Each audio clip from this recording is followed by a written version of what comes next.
Sabe aquela sensação de que algo prometido está demorando demais para acontecer? Pois é, hoje a gente vai analisar uma história clássica lá do livro de Gênesis que fala exatamente sobre isso. É uma narrativa sobre uma promessa, um atalho desesperado e as lições que ela guarda sobre os perigos da impaciência. Olha só o caminho que a gente vai percorrer. Primeiro, vamos entender a promessa que deixou todo mundo tão tenso. Depois, vamos ver o atalho que eles tentaram pegar e o conflito que isso gerou. Aí tem um encontro super inesperado e no final a gente para pensar no preço alto que se paga pela pressa. Então, vamos lá. Tudo começa com uma promessa, mas não é uma promessa qualquer, é algo fundamental. E o grande lance é que o tempo vai passando e nada de acontecer. A espera começa a testar a fé de um jeito bem intenso. Pois é, essa é a pergunta que fica no ar, né? O que acontece quando aquilo que prometeram parece que simplesmente não vai rolar?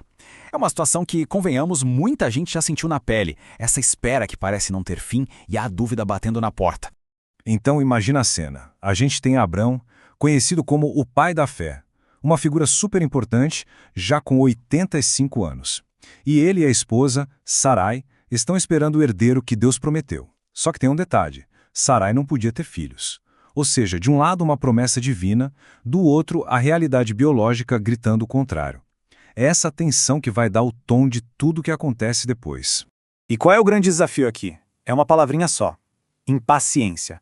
Essa ansiedade, essa agonia de esperar tanto tempo que acaba virando o estopim de toda a história. E é aí que a coisa muda de figura. A espera fica tão pesada que a lógica humana entra em campo para tentar, digamos, dar uma mãozinha para o plano divino.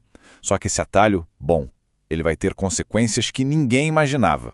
O plano de Sarai é bem direto, se a gente parar para pensar. Primeiro, o problema. Eu não posso ter filhos, não posso dar um herdeiro para Abrão. Segundo, a lógica da época. Bom, era costume uma serva ter um filho em nome da senhora. E terceiro, a proposta. Então, Abrão, tome a minha serva Agar e tenha um filho com ela. Parecia uma solução prática, né? Mas era uma solução totalmente humana, que deixava a fé na promessa original de lado.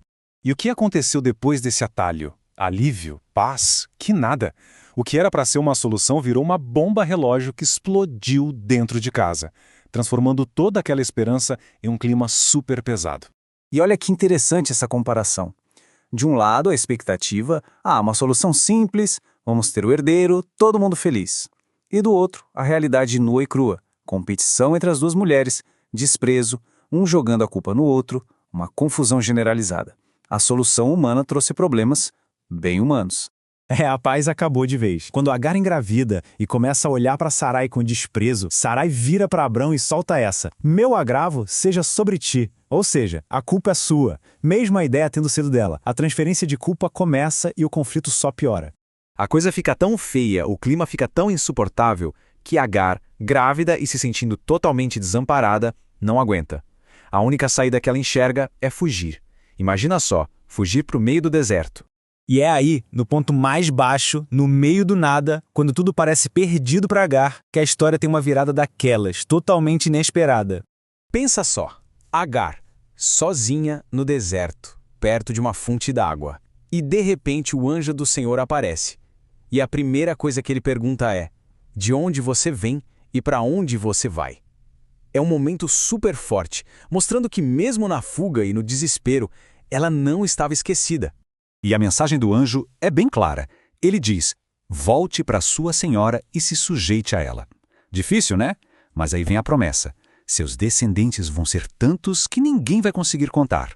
E uma ordem: o nome do seu filho vai ser Ismael. Ou seja, no meio daquela crise toda, surge uma nova esperança, uma promessa só para ela.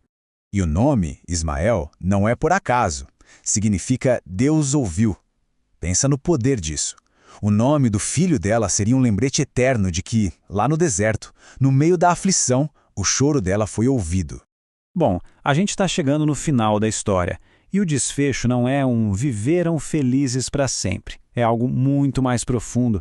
É uma grande lição sobre o preço que se paga pela pressa. E esse número, 86, essa era a idade de Abrão quando Ismael nasceu. Pensa bem, depois de toda essa confusão, de todo esse drama, ele já tem 86 anos. Esse número não está aí à toa. Ele mostra o quanto tempo se passou e como uma única decisão apressada deixou marcas que duraram anos. Então o que a gente tira de tudo isso? Dá para resumir em algumas lições importantes. Primeiro, o que é que Deus usa para moldar nosso caráter? Muitas vezes é o tempo, é a espera. Segundo, o que acontece quando a impaciência toma conta? A nossa fé vai embora e a gente começa a cometer erros. E terceiro, qual foi o resultado imediato do erro de Sarai? Competição e arrogância. Tá tudo interligado. E para fechar, fica uma reflexão.